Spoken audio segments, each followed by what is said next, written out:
یہ تو انسانی فطرت ہے. ایک انسانی فطرت جس چیز کے نفع کا اسے یقین آ جائے ایک دفعہ کہ یہ نفع ہے، اب بتاؤ پھر کیا کرے گا. اب جیسے مثال کے طور پہ کسی کو کہیں کہ جی آج رات کو جو تراویح پڑھے گا، جو عورت جو مرد تراویح پڑھے گی، جو پڑھے گا، مردوں کو ایک V8 ملے گی،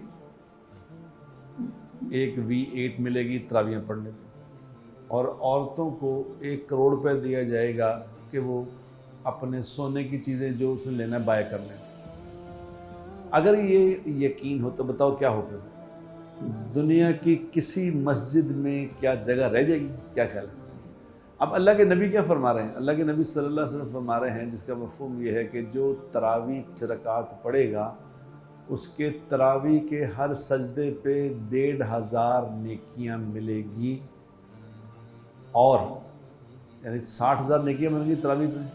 اور جنت میں سرخ یاقوت کا ایک محل تیار ہوگا جس کے 70,000 سونے چاندی کے دروازے.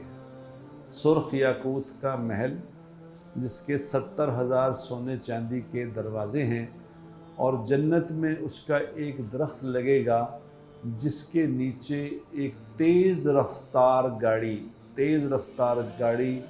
500 سال تک بھاگتی رہے، اس کا سایہ ختم نہیں ہوگا. اب یہ اللہ کے نبی کی خبر ہے.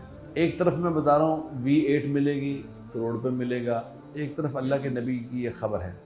اب آپ خود اندازہ لگا لیں کہ ہمیں اللہ کے نبی کی خبر پہ کتنا کوئی یقین ہے. اگر یقین ہوتا تو بتاؤ کوئی ایسا مسلمان ہوتا جو تراویح نہیں پڑھ رہا؟ اگر یقین ہو اپنے ایمان سے بتاؤ.